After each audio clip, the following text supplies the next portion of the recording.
Hi செல்லங்களா, எல்லாரும் எப்படி இருக்கீங்க? நல்லா இருக்கீங்களா? சரி வாங்க இந்த நாளுக்கு உண்டான கதைக்குள்ள போயிடலாமா? அந்த அமைதியான காலை வேளையிலே எல்லா காட்டு மிருகங்களும் தங்கள் தங்கள் குடும்பத்துடன் அன்போடு நேரத்தை செலவிட்டு கொண்டிருந்தன. அந்த வேளையிலே இதனால் சகல மிருகங்களுக்கும் அறிவிப்பது என்னவென்றால்,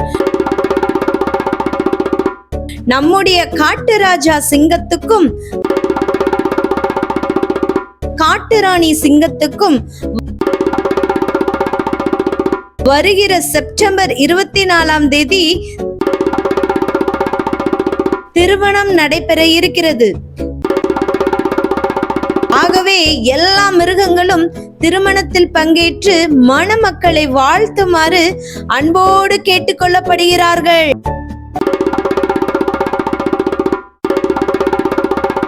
என்ற கழுகாரின் அறிவிப்பு காட்டு மிருகங்களை ஆச்சரியத்துக்குள்ளாக்கியது.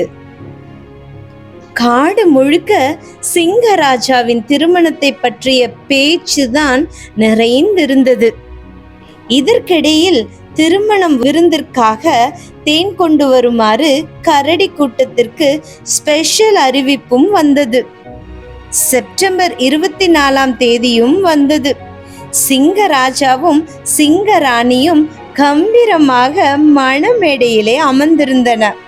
ஆனால் சிங்கராஜா அன்போடு எதிர்பார்த்திருந்த மிருகங்கள் தான் வரவில்லை. குரங்கு கூட்டங்களோ, ஐயோ, இந்த சிங்கராஜாவின் உருவம் பயங்கரமாக இருக்கிறதே, நம்ம திருமண விருந்து சாப்பிட போய் சிங்கராஜாவுக்கே திருமண விருந்தாகிவிட்டால் என்ன செய்வது என்று பயந்து போய் திருமணத்திற்கு போகவில்லை. யானை கூட்டமோ, என்னதான் நம்ம உருவத்தில் பெரியதாய் இருந்தாலும் சிங்கராஜாவின் உடல் பலத்திற்கு முன் நாம் ஒன்றுமே இல்லை. இந்த ரிஸ்க் எடுக்கிறது, ரஸ்க் சாப்பிடுறது எல்லாம் நமக்கு ஒத்து வராதுப்பா, உசுறுதான் முக்கியம் என்று தங்கள் இருப்பிடத்திலேயே இருந்து கொண்டன. கரடி கூட்டமோ தேன் கூட்டை தேடி தேடி அழுத்து போய்விட்டது.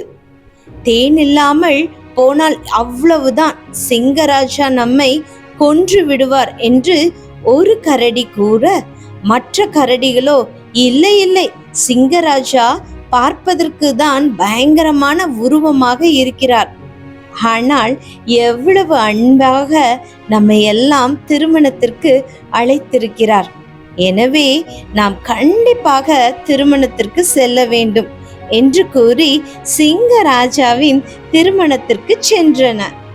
அவர்களை அன்போடு வரவேற்ற சிங்கராஜா ராஜ விருந்தை அவர்களுக்கு கொடுத்து மகிழ்வித்தது. சிங்கராஜாவின் திருமணமும் சிறப்பாக நடைபெற்றது செல்லங்களா. அன்பு செல்லமே, கதைய பாத்தீங்களா? இந்த குரங்குகளும் யானைகளும் என்ன பண்ணுச்சு செல்லங்களா? அந்த சிங்கத்தோட பயங்கரமான உருவத்தை பார்த்துட்டு கல்யாணத்துக்கு போகவே இல்லை செல்லங்களா. போனா எங்கேயாவது நம்மள அடிச்சு கொன்றுவாங்களோன்னு பயந்துட்டு போகவே இல்லை. ஆனா இந்த கரடிங்களை என்ன பண்ணுச்சு செல்லங்களா? சிங்கத்தோட பயங்கரமான உருவத்தை பார்த்து அவங்க போல செல்லங்களா. சிங்கத்தோட மென்மையான இருதயத்தை பார்த்து அந்த கல்யாணத்துக்கு போனாங்க. போனது மட்டுமா, அங்க கொடுக்கப்பட்ட ராஜ விருந்தையும் சாப்பிட்டு சந்தோஷமா என்ஜாய் பண்ணி வீடு திரும்பினாங்க செல்லங்களா. நீங்க கூடயும் என் அன்பு செல்லமே மற்றவர்களுடைய தோற்றத்தை பார்த்து நீங்க பழக கூடாது, அவங்கள பார்த்து நீங்க பயப்படவே கூடாது. அவங்களுடைய என்ன பண்ணணும், மென்மையான இருதயத்தை மட்டும்தான் நீங்க பார்க்கணும் செல்லங்களா. நம்மளுடைய வேதம் நமக்கு அதுதான் கற்றுக் கொடுத்திருக்குது. பைபிள்ல ஒரு சூப்பரான வசனம் இருக்கு. என்ன வசனம் தெரியுமா செல்லங்களா? தோற்றத்தின்படி தீர்ப்பு செய்யாமல் நீதியின்படி தீர்ப்பு செய்யுங்கள். பாத்தியா, எவ்வளவு ஒரு அழகான வசனம் நம்ம ஏசப்பா நமக்கு தந்திருக்காங்க. நம்ம யாருமே தோற்றத்தை வச்சு ஒருத்தவங்கள ஜட்ஜே பண்ணக்கூடாது செல்லங்களா. சரியா செல்லமே? இன்னையிலிருந்து நீங்க இதை என்ன பண்ணணும், கற்றுக்கொள்ளணும். இந்த வசனம் எப்படி இருக்கணும், உங்க இருதயத்துல எப்படி இருக்கணும்? கரெக்ட், பசுமரத்தாணிய போல இருக்கணும். அக்கா கூட சேர்ந்து இந்த வசனத்தை சொல்றீங்களா? வாங்க சொல்லலாம். சொல்லுங்க பாப்போம். தோற்றத்தின்படி தீர்ப்பு செய்யாமல் நீதியின்படி தீர்ப்பு செய்யுங்கள். இந்த வசனம் எங்க இருக்குன்னா யோவான் 7:24. சூப்பர் செல்லங்களா. இந்த வசனத்தை மனப்பாடம் பண்ணுங்க. உங்க மம்மி டாடி கிட்ட சொல்லுங்க. மறுபடியும் அக்கா நாளைக்கு நைட் உங்களை பார்க்க வர. சரியா செல்லமே? பாய், குட் நைட்.